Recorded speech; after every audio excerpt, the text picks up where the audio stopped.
Good afternoon to you all, our dear viewers. This is the community show. And this week we're discussing something that is very pertinent and interesting. We all saw a video that roamed around social media where we saw a lady assault a traffic officer. And that aroused a lot of back and forth communication from the public, but also from the relevant stakeholders. Now, joining me to discuss this very pertinent and interesting conversation is a panel of distinguished gentlemen. Later on, we shall be joined by a lady as well. So a distinguished panel of lady and gentlemen will help us unpack the conversation and put perspective to the topic. So in no particular order, I'll just quickly let our panelists go ahead and say hello and introduce themselves. Then we can dive straight into the conversation. I'll begin with Muganga Douglas. Just quickly unmute and say hello, a quick introduction, and I'll get to the other panelists. You're most welcome, Douglas. Thank you, our host today, My name is Muganga Douglas. I'm a pharmacy technician by profession. I am also a logistics expert, but I also happen to be a community leader from Chotera district, and it is within that perspective that I come on this show, be able to give a perspective also from our side. I'm happy to be here, and I look forward to having a very good show. Thank you so much. All right. Thank you, Douglas. Definitely looking to having a thrilling conversation with you as well. We've been joined by Ego Daniel and Priscilla Muge, who will also quickly later on say hello. But let me just first get to Luke. Please, you're most welcome to the show. Thank you, members. Thank you, team. Thank you, moderator, for inviting me to this show. I am a police officer with a background of investigation for close to 10 years. I am looking forward to discuss with you over the matter which is before us. Thank you so much. Thank you so much, General Luke. Looking forward to understanding the context to the issue at hand as well. Mulindwa Charles, you're most welcome. Good morning. Yeah, thank you so much, moderator, for this opportunity. My name is Mulindwa Charles, a student nurse from Muni University, pursuing Bachelor of Science in Nursing, currently in my final year, and I'll be glad to share in this community meeting. The only lady on the show, Priscilla Muge, you're most welcome. Drake, for the opportunity. My name is Amuge Priscilla. Yes, a passionate citizen of Uganda, a teacher by profession, and so eager to discuss or to dive into today's topic because it rotates among us. We live with it, and then some people have actually made it part of them. Thank you so much. Thank you. Last but not least, Afande Ego Daniel, most welcome.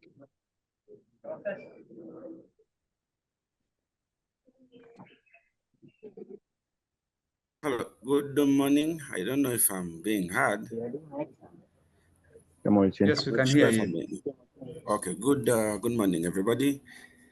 I'm ASP Ego Daniel, Assistant Superintendent of Police. I'm the operations of Njeru. Njeru is near Jinja, but under Buikwe district. So I'm the operation there. I'm looking forward for this meeting, and thank you, everyone. Let's wait for the discussion. Thank you. Thank you. All right. So thank you all for that quick introduction. Let me just start with Afande Luke. Understanding the context and the situation, but generally understanding the problem. We also saw the video circulate on social media where a lady assaulted a traffic officer. So I would like us to understand the problem. And in understanding the problem, it will give us context to the conversation. So my first question to you, therefore, is how common are instances of assault against police officers in our country or even in our community? Because oftentimes we see it the other way around. Police officers are the ones, or persons of the forces are the ones who assault the citizens. But let us understand the problem and get the context. Afando, look, over to you. Thank you so much, moderator. I am pleasant to be part of this discussion. I'm very happy that you mentioned this topic. You brought it on board. I welcome my colleague Igo, OC Operations from Njero. Welcome, Ndugu. I'm so happy that you brought the matter into discussion, because oftentimes the media portrays a picture of a police officers brutalizing innocent citizens. Oh, the same applies. We have witnessed very many situations where police officers are assaulted by civilians. I drive to the context that it's because the Wananchi are not well conversant with our law, and most oftentimes they don't respect our laws, which are in place. And you know, the essence of having laws in place is to have good governance. Without laws, you can't have good governance. So it is on record that you, the media practitioners, need to verify from our PRO about information related to assaults against police officers. I have oftentimes conducted arrests in my career, arrests in terms of violent crimes, but even arrests on mere cases where someone has assaulted a colleague, which is one of the most is not having a severe punishment. If you are to have assaulted someone, the most magistrate can penalize you can be 2 years for community service. So why is it if a police officer comes to arrest you over an assault case, you end up committing more offenses, including assaulting another police officer? So it is premised on the background that the person who is conducting himself in that manner is not conversant with the law. So assault is an offense, and very many police officers have been assaulted during the course of their execution of duties. I wish to everyone, the videos were everywhere. You see how police officers are being assaulted. It's good the camera captured the recent one where the police traffic officer was assaulted. But I can tell you, you will bear me witness that the OC operation is on board. He will testify how many times he has been assaulted over trying to arrest someone of a mere offense. And remember, these citizens, when you tell them, come to police and give us a statement, there's this allegation. No one wants to hear to come up to police to give this side of the story. Yet we also intend to be neutral, to handle and hear every part of the story. So I can affirm to you that assault amongst police officers is very, very increasing on the high rate. Thank you. All right. Afande, you make very interesting, I would say, assertions on grounds of saying that they're prevalent. And at this point, I'd just like to bring in Douglas to understand the context from the community perspective as well. Because more often than not, the person in the community would say that it's the police officers who occasionally assault the citizenry and get away with it. You truly highlight that we have laws in place that is against assault or any acts of violence against any person in this country. But then what we notice is double standards at one point. But we shall get to that. But let me get to Douglas. Douglas, from the submissions of Afando Luke, what we understand is there is an increase in assault of police officers.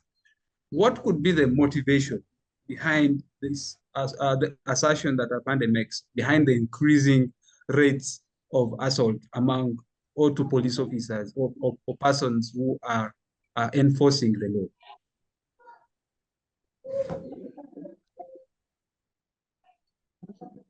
Thank you so much, the host, Onen. Once again, my name is Muganga Douglas from Church District. I'm honored to have this opportunity discuss about this important application. I managed to watch the video of the assault, and I wish to use this moment to sympathize with the police officer that was involved. The most of what we got to know is that this lady was on the road and she was using her mobile phone while driving. Traffic observed it, and he tried to stop her, and she rebelled. She refused to respond to a traffic officer on duty who had called her on the side. I think he wanted to inform also using the phone. But later, what we also watched in the video is that when the traffic officer pursued this driver, and then an exchange happens, comes violent towards the traffic officer, and the rest is history. We already have a that it go, including assault, theft, this failure to respond to an instruction from a traffic officer and things of that kind. Of course, some people are claiming that the police has gone too far in regard to the offenses that have been charged against this lady. But let's see how the court proceedings will proceed, and and many of us think that the lady was largely in the wrong. She was too violent towards the police officer. But the question at hand is, why is this the situation, and why are we witnessing increasing cases of assault of citizens against police officers? But I must say that while we've observed those cases, there are also increasing cases of violence of police officers against citizens. But that's for another part. One of the reasons that I think this is happening, it's a historical and a historical context, also a contemporary context. The historical context relates to how the Uganda police formed, and the relations between civilians and the police force historically. They've not been very friendly, and there hasn't been enough sensitization within the public about relations between the police force and them. Even the practice has not, unfortunately, within Uganda, which is not the case in so many other countries that have progressed, the relationship, the perception with the public about the relationship between the civilians has not been friendly. A lot of what is seen in the media has been the citizens saying the police being aggressive towards the citizens. And that has developed a degree of animosity among some citizens. But then also there are some citizens that don't know the law about the how they should behave with the police officers, what they should fear and what they should not fear. And largely, those are some of the reasons why we are witnessing increasing cases of violence from the citizens towards some police officers. Although it is surprising, because the relationship between the police officers and the citizen. The police officers are in a position of power. They form an arm of passive forces.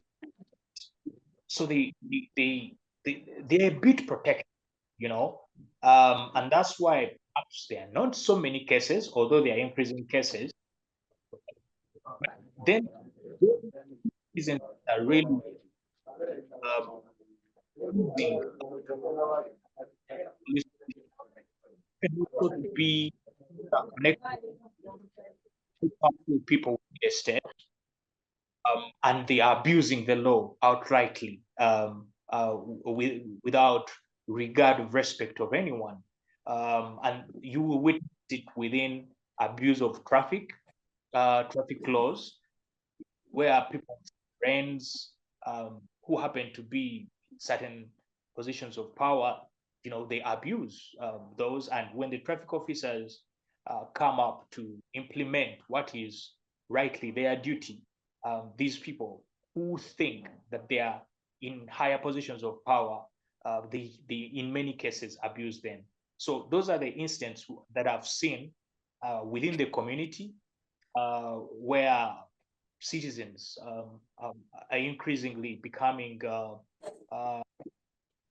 disrespectful and violent towards serving.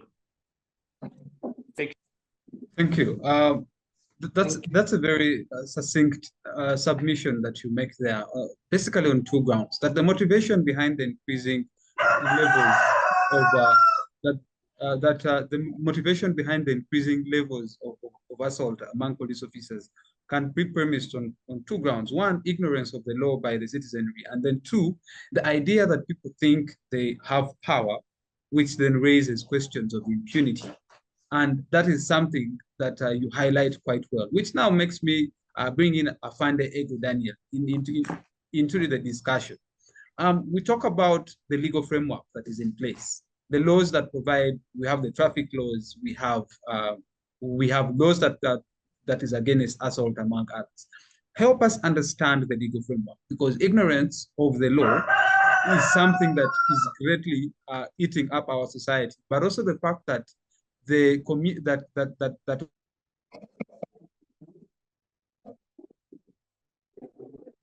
yes, Afande. So as I was saying, apologies for that. Just from where my brother Douglas ended, he highlighted. Afande, you're muted.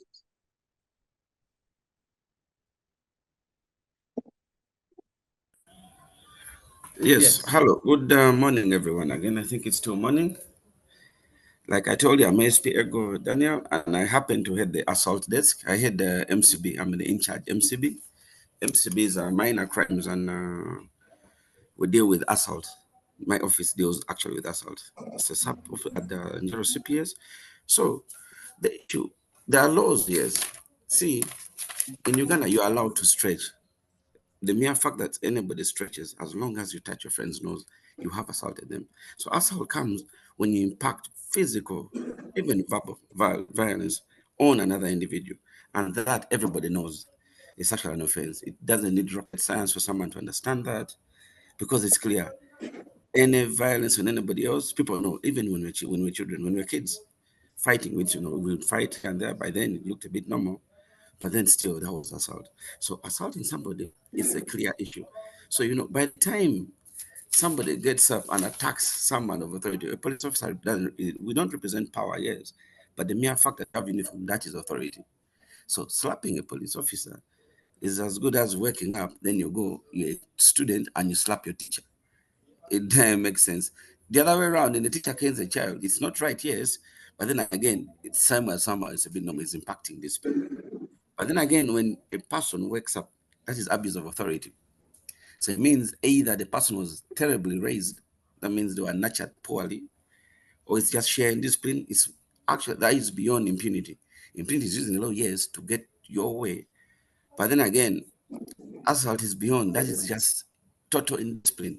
It means the person was nurtured poorly. Afande. Yeah. Just allow me interject there. We have seen instances whereby officers of the law, from your definition of assault, physically yes, insert violence on citizens, and oftentimes they get away with it. But in this one instance, we have a lady who has physically assaulted a police officer and she's being charged. Doesn't then that depict double standards? No, thank you very much. That's a bit. Okay, you see, with us, when you're enforcing the law, there's a reason we call Uganda Police Force. To enforce the law, you use some level of force because at the end of the day, police officers assault, yes. But the assault, they use the force you've used. We use adequate the same force to you. Remember, we carry guns. We have guns. That one, you know. Now, you don't hear that the police officer has shot somebody because the person has maybe committed a minor crime. He has gone for arrest. But when you go for arrest, people will resist. And with the resistance, there's an element of force. You have to use force that is adequate to the resistance put against you. So now that's where people go wrong. Now, when there's a riot, per se, riots inconvenience others in the event that inconvenience others, and we have come to maybe put a stop to it and whatnot, we are going to use an element of force. So force is needed in some way to create sanity. So it's not like police assaults because we want to, but if I wake up as me, because I move with the gun, I move with the pistol. Now, if I go maybe, I go to a social gathering, then I become then I get annoyed and we would be shooting people, but we don't shoot, we have guns. So by the time we are picking someone, if I resisted, I'm allowed at some point I'll use force. I'm not, as a person is going to walk peacefully. At some point, you have to use force to pull a person. That's why you see, we say we arrest. Afande, I'll just quickly again interject one last time, then I can get to another person. Yes. It is true that it's justified when you're carrying out an arrest and there is reasonable deterrence from one entity. The officer of the law is allowed to use reasonable force. But also we have seen instances whereby very innocent Ugandans are freely carrying out demonstrations, freely, without any violence or without any sort of violence. Police officers still assert violence. So how would you defend officers of the law on such grounds? No, you see, a demonstration has a lot of issues to do with it. You see, there are strings attached. One, you're going to do an innocent demonstration, but you're blocking other road. Now, per se, when maybe you have a procession, you're blocking other road users. There are businessmen who are there who are being inconvenienced. There, you see, it's a lot of things. Now, when we come and tell you, please, the demonstration should be stopped. That is if it's not cleared. Because the demonstration, by the people are free. You're free. You have the freedom of what? There's freedom of what is it called? You're free to assemble. Freedom of expression. Yeah, assemble. Yes. Yeah, people are free to assemble, and you don't need clearance from anywhere. But the issue is you just inform. Now, when a person informs and we give a go ahead, well and good. That's why we say you go to a pitch somewhere where you'll not disturb other people. You see. But now people want to demonstrate they're using the main road. So that is why the issue comes. So we have to make sure other Ugandans are what? Comfortable. It's all right. Yes. Douglas, I'll get to you. Let me just first quickly engage Priscilla and then Charles. Then I'll immediately we have Priscilla make a submission. I'll come to you. Then we can have Charles as well come on board. Afande, thank you very much. I'm still interested when you highlight the law and say Ugandans have a freedom of expression and freedom of assembly. And more oftentimes than not, the argument that they shouldn't get clearance and all that. We have seen various instances whereby still allegations from the forces saying you need clearance to go ahead and carry out your demonstration. But we shall get to that. And that was just food for thought to try and show maybe the double standards on both ends. But let me get to Priscilla. Priscilla, impunity is something that I would like us to look at. And we are seeing very many Ugandans. Douglas makes very crucial submissions and says, there are two things. One, ignorance of the law, and two, the idea that some Ugandans think they're above the law and are bigger in terms of they know some people, they can easily get away with things. So my question to you is, what factors are contributing to the perception of impunity for those who assault police officers or even carry out any misdemeanor or small crime? Priscilla.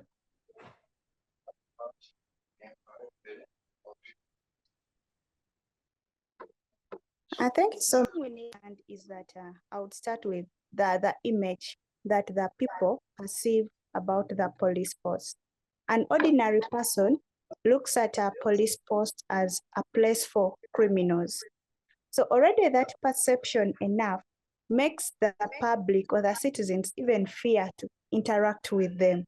Why? Because they believe there is no a better coexistence between an ordinary person and then the police force.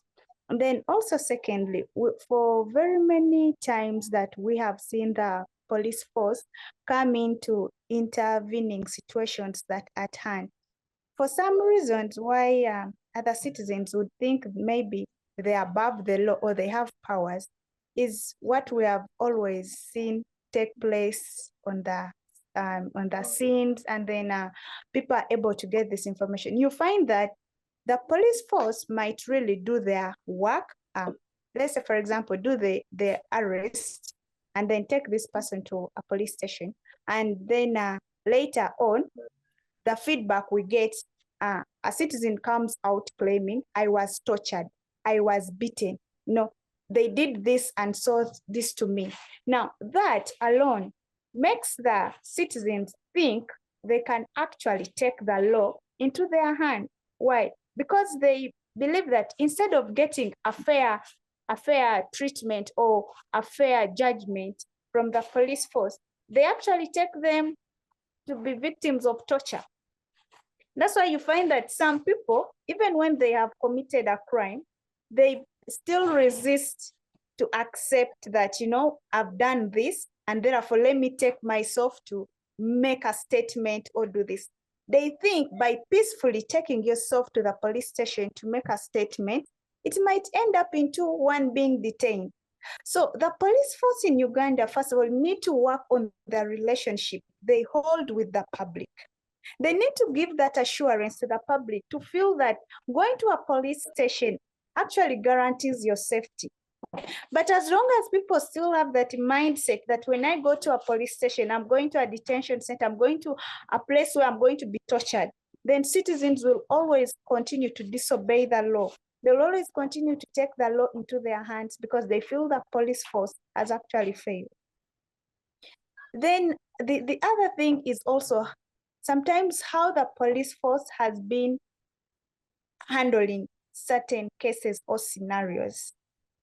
I don't want to go so much deep, but when you look at most of the time when there's these peaceful protests that citizens come up, move in groups and then try to demonstrate, to express how they feel, to express their dissatisfaction, we see that the police force comes in with a lot of brutal attack on the innocent citizens. So that alone makes an ordinary citizen down there fear to go to the police station and express themselves or give a statement, as Douglas was trying to say. So the police force needs to work on the relationship they have. And then the other thing is also, they hinted a point of ignorance. The truth is the majority of the people don't know the law. They don't know the repercussions. We may be blaming the victims that, they did this, they took the law into their hands, but literally they don't know what the law says. They don't know how to follow it. Why? Because we have not had formal sessions where this information reaches to each and every Ugandan down there. Maybe the few majority may have access to it. What about that illiterate down there in the village? What about that motorist down there in the village who has no access to this information? How are we going to help them? Are we going to continue reprimanding them for committing crimes that barely they are even informed about? So I believe as the police force, they really still have a great job to do to bring that good working relationship between them and the public. Okay, thank you. Thank you very much. I know Apande Ego and Luke will come ahead and say ignorance of the law is not so, but nonetheless, people need to also be aware of the law, and it's incumbent on every individual Ugandan to take it upon themselves to know what the law provides, because ignorance of the law is no defense.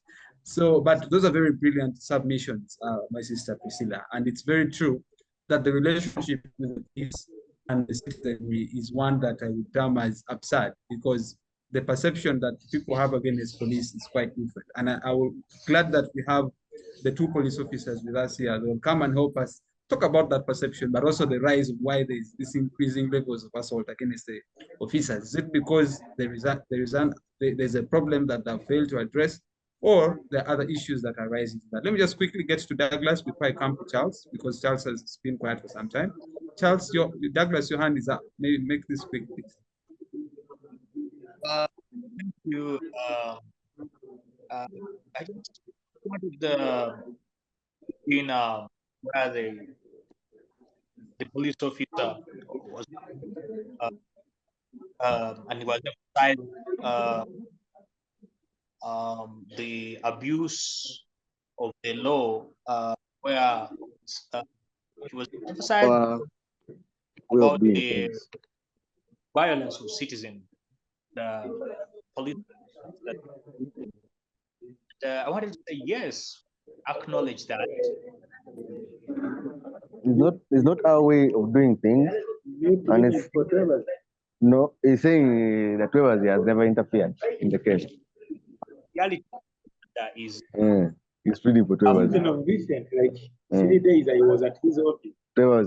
No, Trevor was still calling him saying, "Send that file back to me." We asked ourselves, why does he want it? We said that six members had power. How can we best impound this vehicle with your help? We impounded it. No, this time I wanted you. I wanted General someone to be. I'm kind of requesting you to mute. They use the camera officer. Afande Igo, kindly mute, please. We are getting a lot of. I'm saying Yes, that Douglas, you can proceed. I'm saying because our governance currently, okay, there happen to be more cases of police violence against citizens than the cases that have been registered from citizens to the police. That's what I wanted to emphasize. And maybe later I'll be given a chance to highlight some examples from my community in Chotira, where I am. And the biggest problem isn't necessarily about the biggest causes of abuse largely happen to be within political situations. That's when you really experience the worst arm of coercive force from the Uganda police during the seasons of political contest and all that. But I'll further elaborate on that. Thank you. It's very true that statistics have it that there is more cases of violence or even torture against the citizens than it is against the police officers. But the funders on the call will tell us otherwise. But let us have a proper discussion and we shall get to the bottom of that. But let me get to Charles. Charles, I'm still interested in the rising norm in courts in impunity, people knowing that they can commit a particular crime and get away with it because they would argue and say the enforcers of the law do not possibly get to the bottom of it because anyone can do anything and get away with it. And my brother Douglas highlights that there are primarily two factors that contribute to this, but I'm interested in that one factor, that the notion that some Ugandans have that they either have that they're too powerful to be touched by the law, or they have people in power who they just call and they are released from either custody or from detention. Now, I would like you to help us understand what is affecting our society that people think they can do a particular crime and get away with it. The notion of impunity that is eating us up. Charles. Thank you so much, moderator. Most of us saw the video that was rampant on social media and was also posted on the Twitter account of the Uganda police, where one lady named Mercy Pishisha attacked or assaulted the police officer of Ginger Road Police Station. This was following an allegation that she was causing she was about to cause an accident, and she was also driving while using a phone. So upon the traffic officer chasing her, he gets in hand with her at the Lugogo traffic lights, but now she tries to retaliate and to do what? To assault the traffic officer. But what's driving this?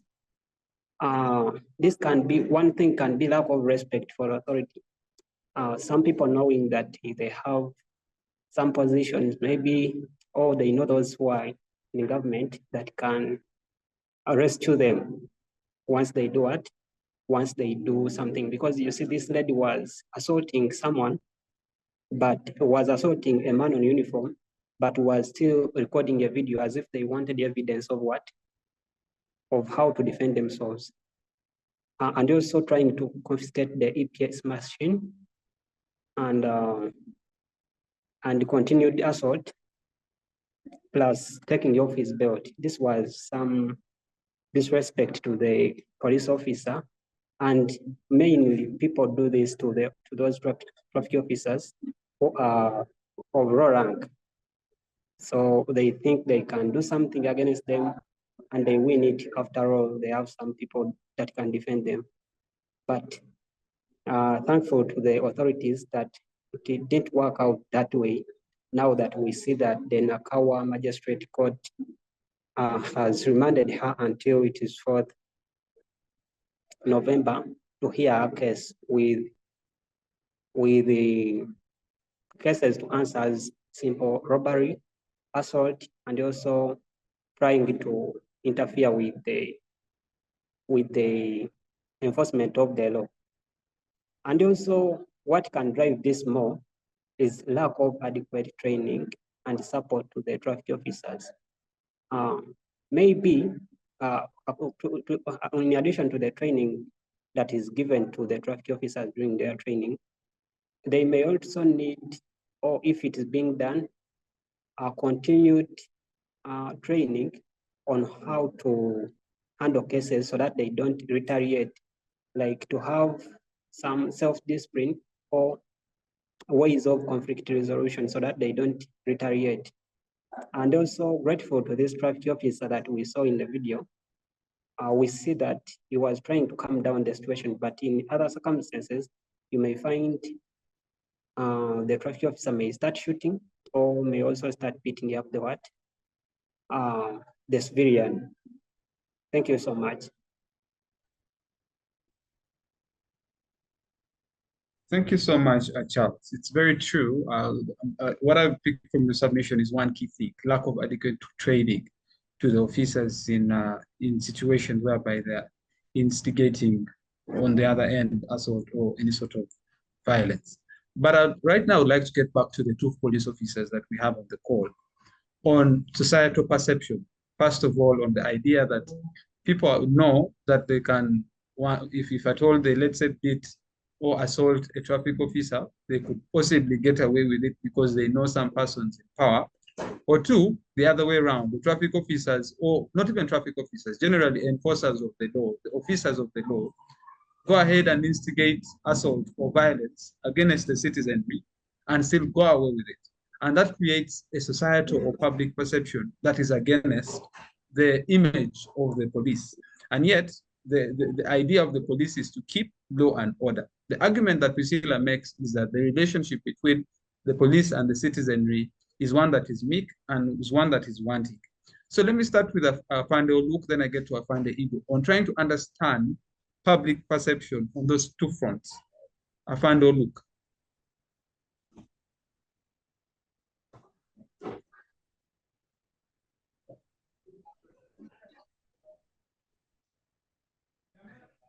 Afande Oluk, you're muted.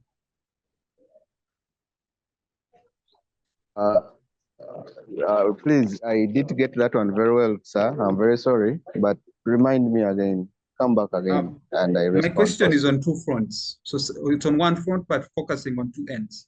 One, the idea of societal perception, that the general public has what Priscilla terms as the relationship between the police and the citizenry is one that is wanting or is meek. People know that if they report to the police to the police, their issue will not be solved. Or if they do so, when someone who maybe knows someone in power, they will get away with it, which still creates the notion of impunity.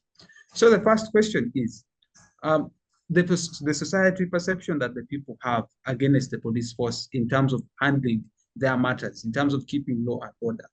How can we improve on that? And then two, the societal perception of knowing that, well, we have officers of the law who are supposed to keep law and order, who on various fronts, they have either committed offenses of corruption in terms of when they're trying to uphold their duties during their course of action, which still affects the image of the police to the society. So help us address that. And the same question would go to Apande. Yes, Apande, look. Thank you so much, my brother. Thank you, my fellow participants. Well, I agree with some of the observation in here in aspects of society perception. It's very true.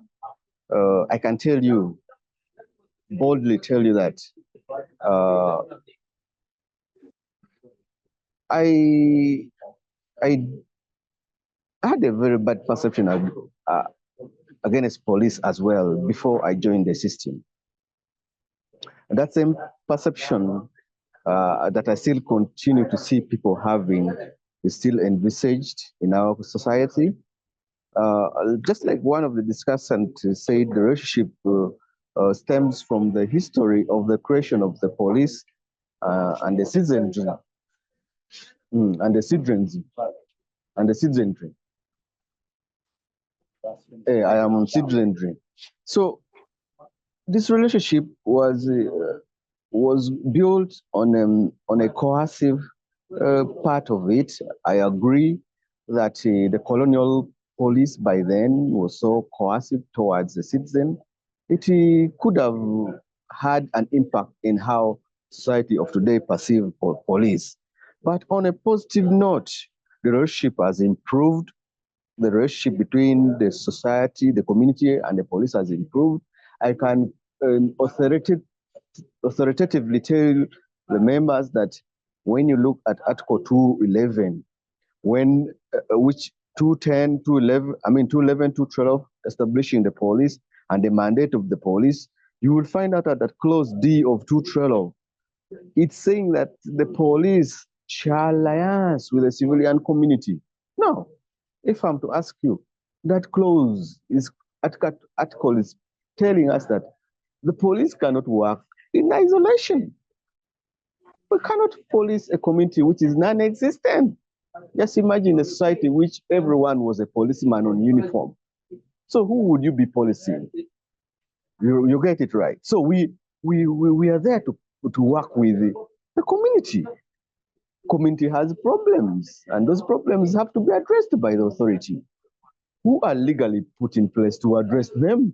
The mandate is there, very clearly given to them.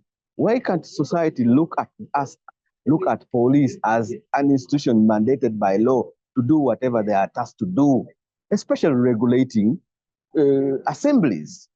Why is, if we communicate that don't go ahead and conduct the assemblies, you, the citizens, will still go ahead and say, we are going to do this. You see, you are going to collide with the law. You are going to be in conflict with the law. So you will not avoid the policeman getting in confrontation with you because you are disorganizing a peaceful society. You are disorganizing traders. So we come in. Generally, by law, we have to come in. So when we come in and we're doing our part, the citizens will now look at us as a bad person. Now that is where it is coming from. Looking at us as the bad element. Yet we're here to build a society which is free from crime. Crime is why we are here in existence. I have told you our relationship have improved. Look at the office of the community licensing officer. Who doesn't know that the CLO exists? We have gone down to the lowest village level to educate the 1 inches about the laws.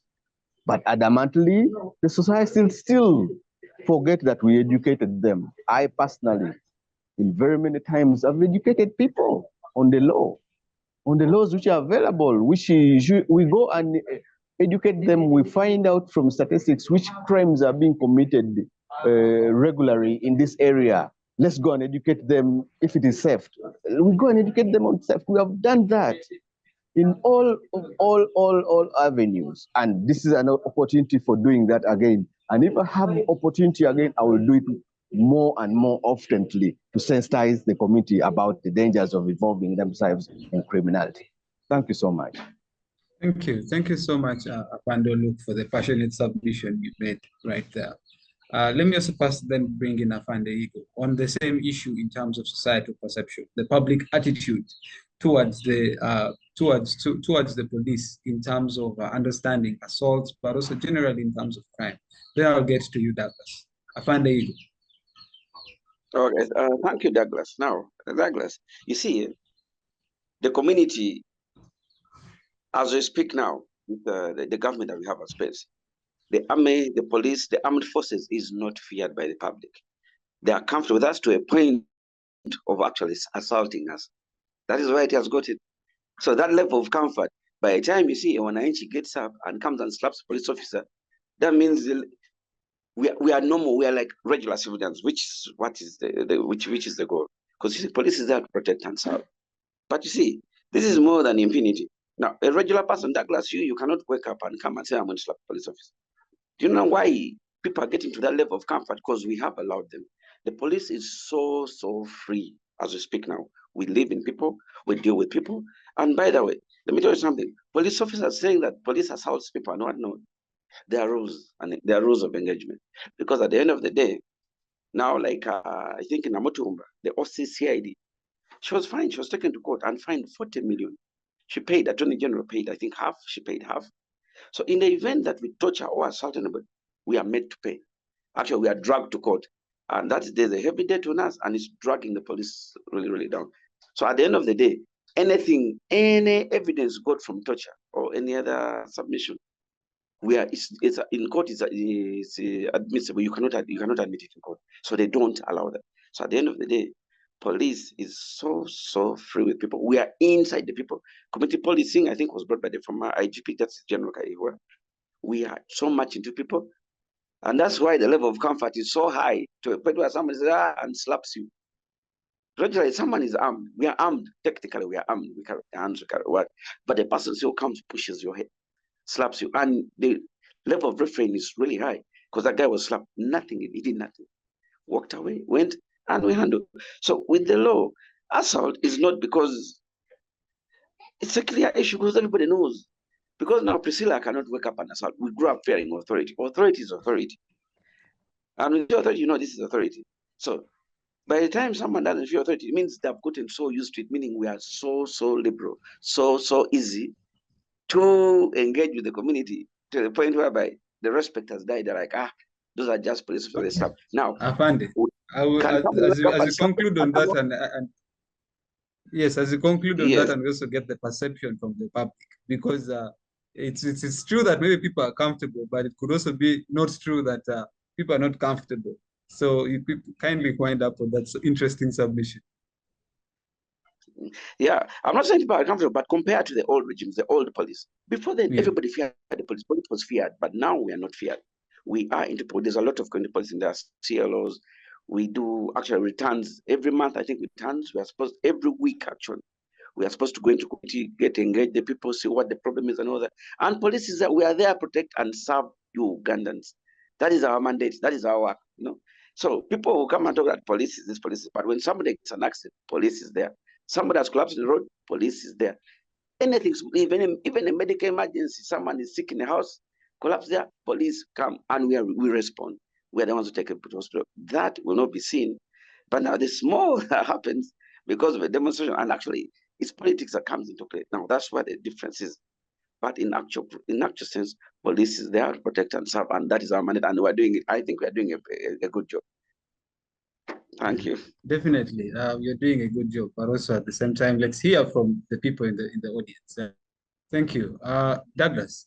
We have heard from Afande Igo and Afande Oluk. Your hand has been up, and we also like to understand societal perception in terms of how people perceiving this particular assault, but generally on how people are perceiving the forces. Douglas?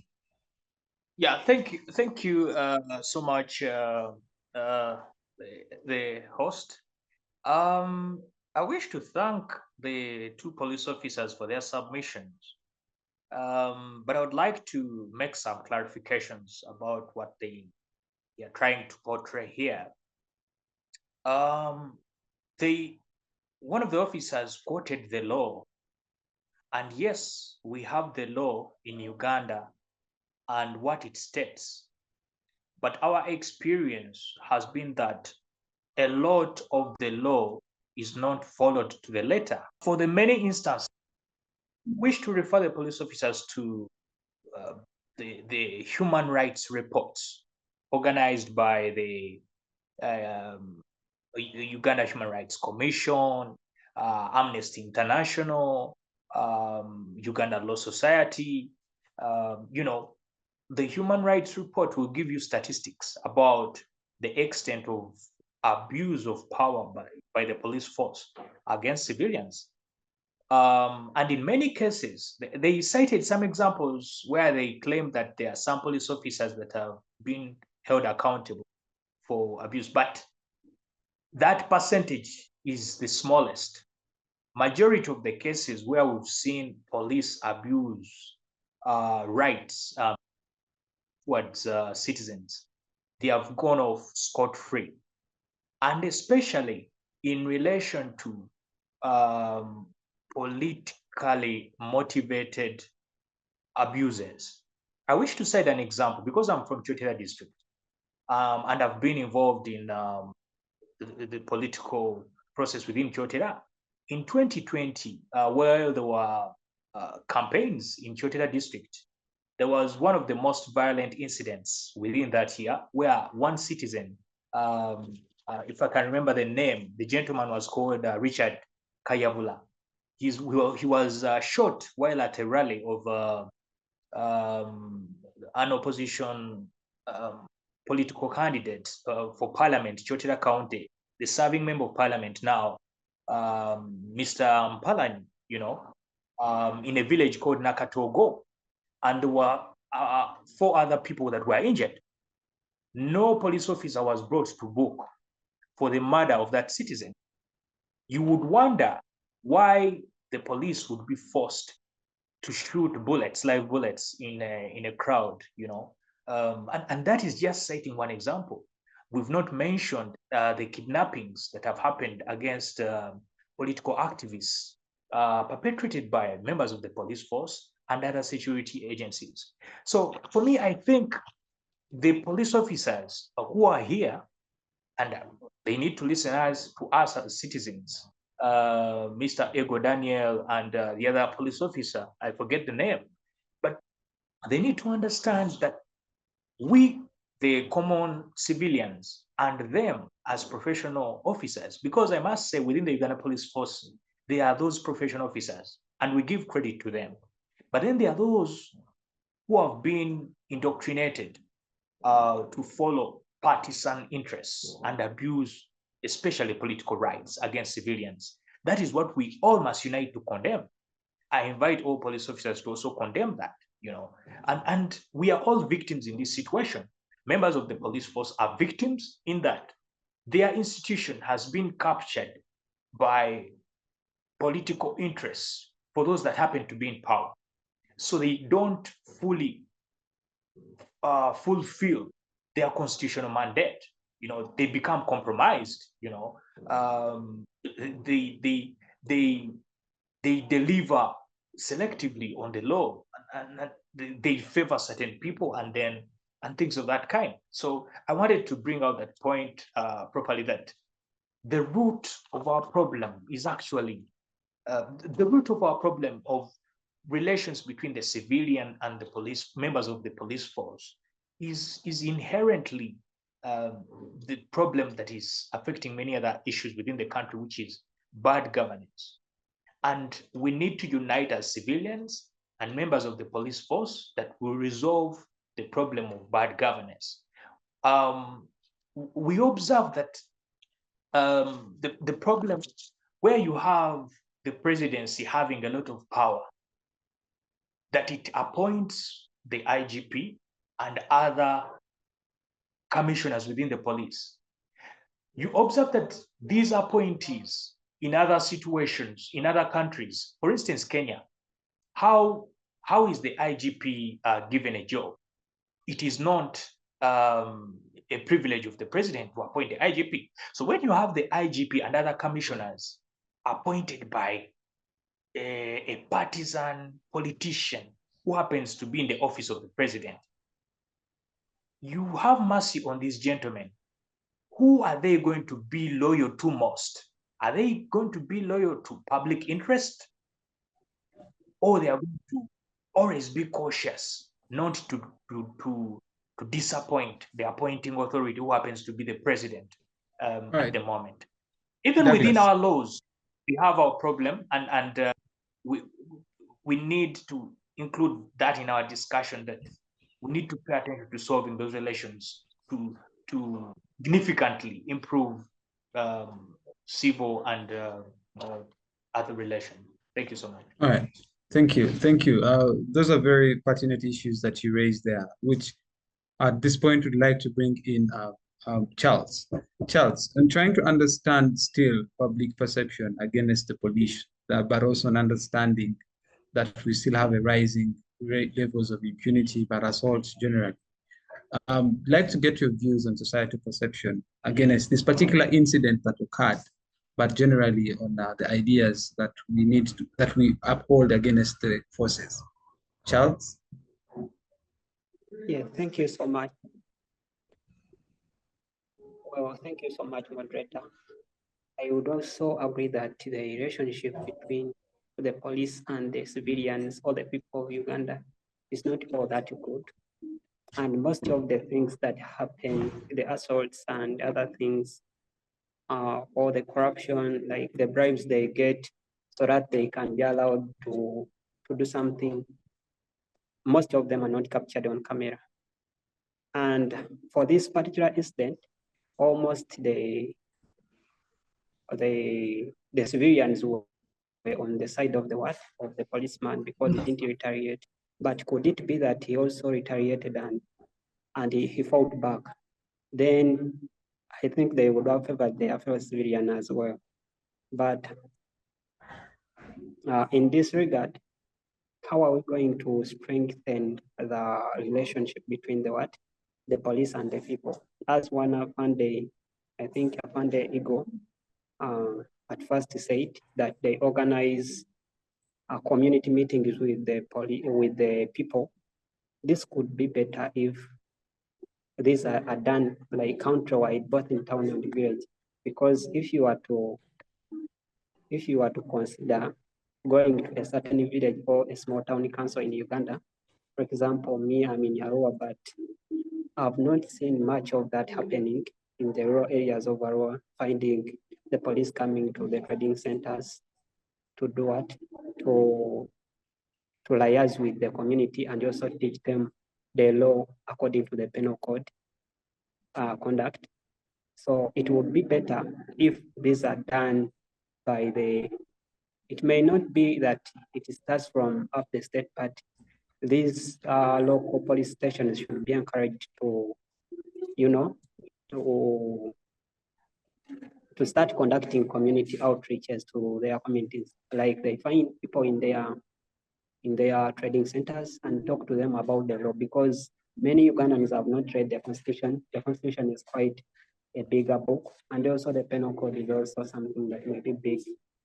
And especially for the majority of Ugandans who have not attended school, they may be unable to interpret the law. So it would be better for the police to come up and start re-establishing their relationship with the citizens so that they can understand the law, and this will reduce on the law breakage. Thank you so much. Thank you. Thank you very much, my brother Charles. Let me just at this point in time get to Priscilla. I'm trying now to, as we reach towards the end of our conversation, we now need to speak solutions, addressing the issue. And I'll just push this question to you, Priscilla, on the prevention strategies. What strategies do you think can be implemented to prevent assaults on police officers? Okay, Drake, thank you so much for that question. The strategies that the police force can use to see that they liaise and work hand in hand with the public. First of all, I would still go back that the two police officers have tried to, to show us how they've been working, or how the police force in Uganda has been working so hard to see that they can coexist with the public in a peaceful way. But then there's one thing that we need to know, that even if they have the mandate, they have the authority, the laws have been put in place, then the question is, how do they execute those laws when citizens go astray? Which kind of mechanism do they use? Do they go peacefully to, to see that these citizens have been brought down, or do they also use the force to see that they are held responsible? You see, those are two different things. The citizen might be on the wrong, but then the approach the police force uses to bring me or to make me held responsible for that crime also matters. Because if maybe I have committed a crime and then the police uses force to hold me responsible, trust me, the relationship gets bad there and then. Even when I serve the punishment and come back to the community, I will never have a good perception of the police force. Why? Because of the way you handled me when I was at wrong.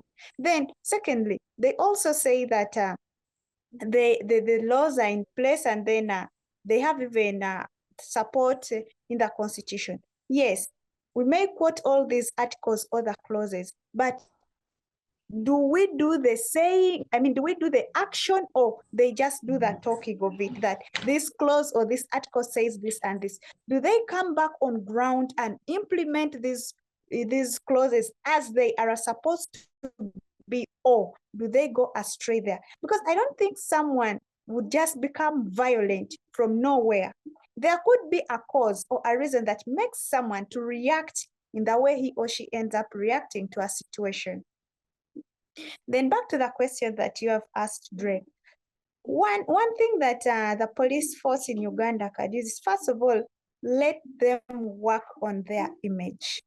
The image of the police has been branded as bad, as corrupt, as the most feared people, even if they claim that the public have reached to an extent that they don't fear them.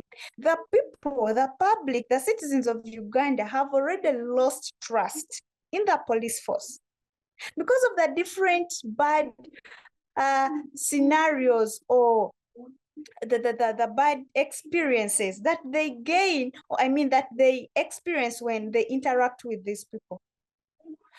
People would feel safe to go to police stations, to report cases, to maybe take themselves if they've committed crimes.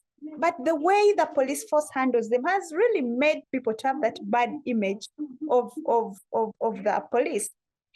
You're sitting in a place and you hear a drone has come, a drone has done this and that, a drone has done the other thing. So at the end of the day, when you hear the report being given from the police center, you hear totally something different, like they're trying to deny the allegations, and yet people do have the evidence that it's the police that came and abducted so and so, it's the police that came and did something. So you find that their actions actually do not portray what the law says. So what comes back to the citizens? When the citizens lose trust, or just like they have lost trust in the police force, what do? They tend to rebel. What does the rebellion mean? That means even if someone commits a crime, someone will not go and report to the police station. Someone will sit and also wait. Let me see who so and so coming to do this to me. That is when we see people fighting back. But it's because of what they have been seeing occurring concurrently. So one thing the police force needs to do is to work on their image. Even if the two police officers are trying to justify how much they're trying to engage the community and then the 1 inches, I would say add in more effort, because the little you've done is not enough. What justifies it not being enough are the increasing cases that we are seeing, assaults that are coming from the public. So let the awareness continue. Yes, Dre. Thank you. Thank you. Thank you very much for those wonderful submissions. Let me also quickly get to Charles to give us um, solutions as we approach the end of our conversation. Charles, solutions in at least 120 minutes. Thank you so much, moderator. One solution that we can use to address this issue of civilians or the nationals assaulting the police or the men on uniform, it can be enhancing the accountability. This can be done by enforcing penalties on those that commit the crimes. For example, those who assault the traffic officers. This that happened, the one incident at Rugogo, Uma Grounds, is just a hint of an iceberg. But many other things happen, and since at times these traffic officers can be low-ranking, they can end up not getting the justice they desire or they need, because they have been on their service, and someone, because of self-entitlement or thinking that they are bigger in this country, they do something and they want to end up assaulting someone enforcing the law. For example, if this case that is ongoing that's being handled by the Nakawa Magistrate Court of Ms. Mercy Bishisha, that has been accused of assault, failure to comply with directives of the police, careless driving, expired the license, and also using a phone while driving. If she's found guilty and she's penalized, this can bring back the sanity in the community, because the locals or nationals and civilians will know that insulting a police officer at whichever level they are, and also at whatever level you are in this country, because we are all under the law, it's not good, and it is an offense in Uganda. Thank you so much. Thank you so much, Charles, for that wonderful submission. Let me get to one of the to Afande Igo. Then I'll get to Afande Igo. Your solution. Yes, the solution is you see. But before we jump to solutions already there. The law is then concluding remarks as well. Hello. Yeah, we can hear you. We can hear you. So the solution is it's a clear issue. We have done our part. We are doing our part. We are doing our best. But then what we are going to do, the law is already there. So when somebody is assaulted, now like this is to see me, the one who assaulted the traffic officer, the lady, she has been, because she's remanded. She's on remand actually. So the law is clear. Whoever does whatever contradicts with the law, that person will be dealt with, but just in good faith. It's not like, you see, naturally people hate authority. Naturally, when we were students, we hated prefects. I was a prefect actually. They hated us. When we were still in school, authority, naturally, nobody's going to love authority. So that one, we just have to live with it, and we're going to live with that. Remember, in 2010, Arion was killed. An officer of police was killed. A brick fell on his head, and he was killed. From Kampala, CPS was killed. The other time, Pisomara was assaulted. A general assaulted a police officer, I think, around Mukono. So those assaults, they're not new to us. They happen here and there, but there are laws in place. A police officer is just like a regular citizen. So any assault on them is handled the same way that other assaults are handled. But the issue of us being close to the community, police has done its best. Community policing at this level, every division has a CLO. Every division in the country has a CLO, community liaison officer. So they have to make returns monthly. So just that, I think most of us are busy, or maybe we are in the towns and whatnot. We don't get to villages, but meetings are held. We are bridging the gap between us and the community. It is a bridge. That's why every region has a PRO, regional CLO, they're all there. So the solution is already there. So we just have to follow what is on ground to come to par with what is actually happening. Thank you, Douglas. Thank you. Thank you very much, Afande, for those wonderful submissions. Let me get to you, my brother Muganga Douglas, then I'll conclude with Afande Oluk. Muganga Douglas, solutions and concluding remarks. Yes, thank you so much, our chief host. I would like to start where the police officers ended, as I develop my solutions and concluding remarks. He mentions the late officer Ari Young, may his soul rest in eternal peace. I remember when that incident happened, I must have been at university. I remember it happened during the walk to work protests in the aftermath of the elections. And this brings me to the point that I wanted to state as I give a solution, that we must know the root of our national problem. And the root of our national problem that brings these other symptoms, when you witness a stressed woman driving a car, responding to a traffic officer in a violent manner, she's a stressed woman. And she's not alone. There are millions of Ugandans that are stressed for a number of reasons. And then you also come across stressed police officers that come out violent against their brothers and sisters. They're equally stressed. So in that case, we, the civilians in Uganda, are victims of bad politics. But in the same way, the members of the police force, the Uganda police force, are equally victims. That's why I earlier mentioned that a lot of power within the presidency, where he appoints the police heads and other commissioners, which compromises their allegiance to public trust and all that, is a political question.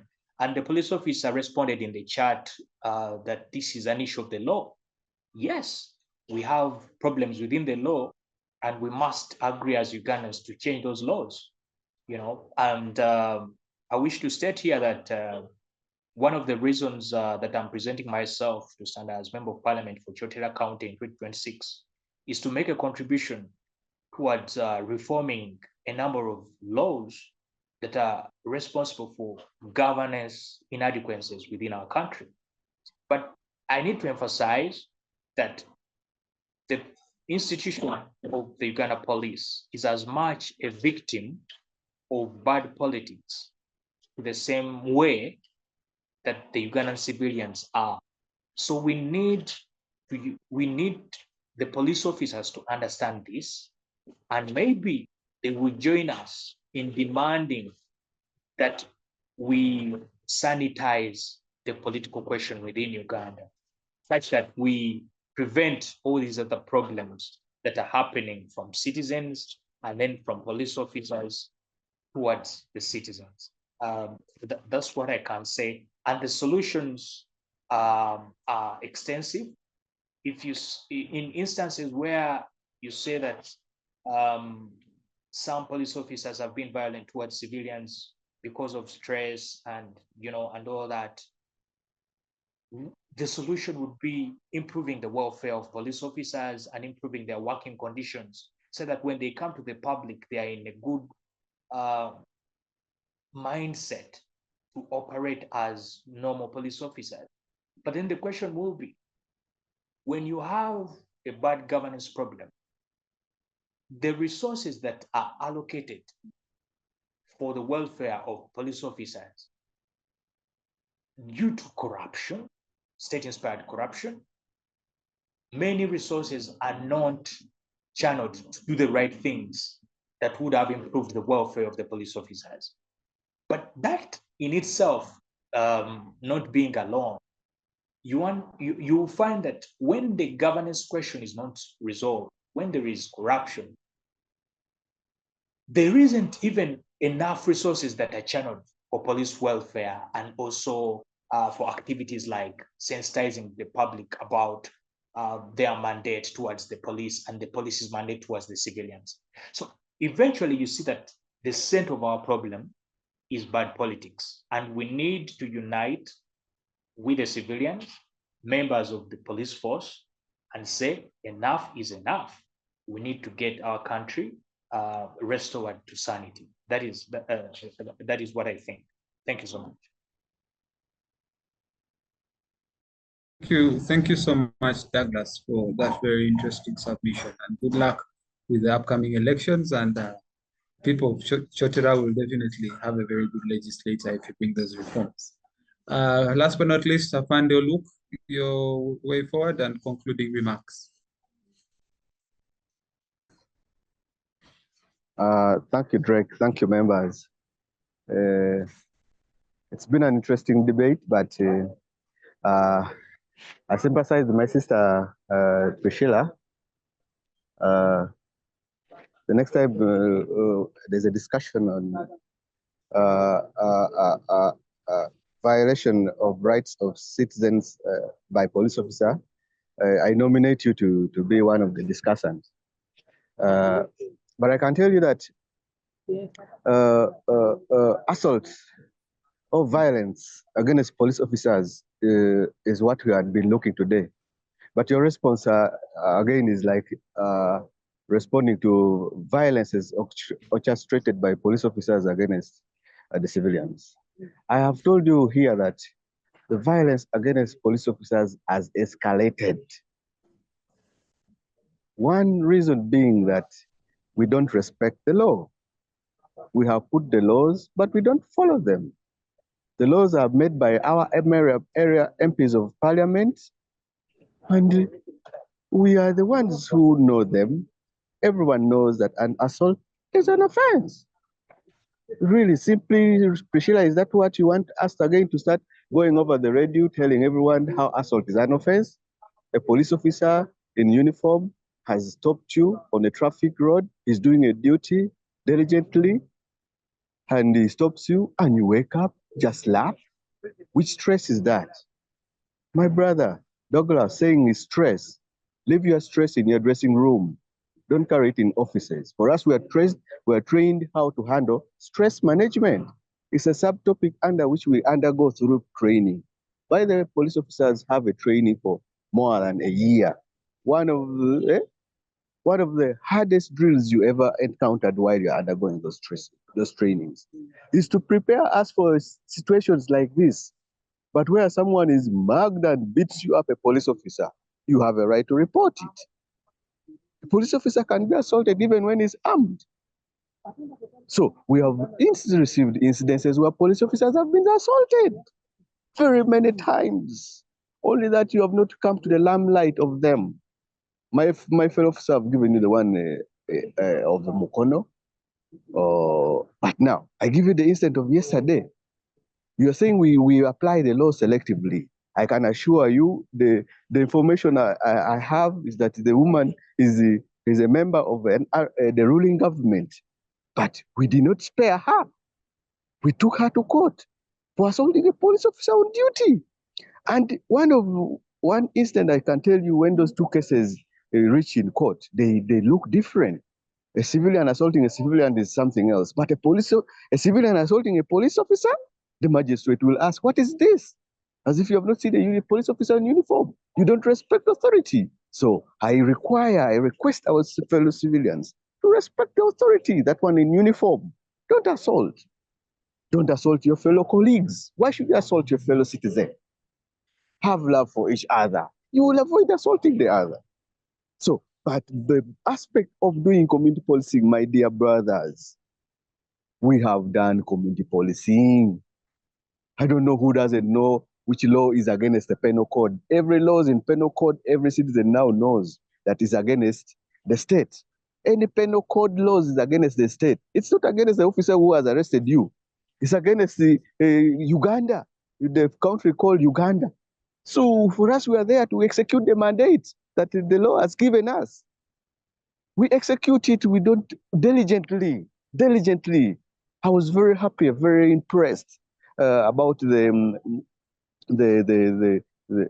how our leaders in parliament, especially Speaker, came up and they're appreciating this officer who has done a marvelous job. There are others down outside there whom you are not seeing who are doing marvelous job. I work here in PSU at Professional Standards Unit. So I if anyone else is complaining outside there about the conduct of the police officer, about the professionalism of the police officer, we have a unit called Professional Standards Unit. It touches all units in the Uganda Police Force to find out who has erred where. Please use those offices that are there in the regional offices, wherever you are, wherever you meet, who has his grievances against police officers. Please share the information that we have regional professional standards unit in all the regions in Uganda. Let them take their matters there. It will be addressed, whether it's emanating from a political issue. I can confirm to you that during this time of election, we are going to have very many problems with police officers. And for us at PSU, we are going to be the one handling them. And we shall handle them. So bring them to the limelight. All the necessary procedures are there. All the As you avenues wind are up, there. please. All the avenues are there for us to have a better Uganda without violence. Thank you.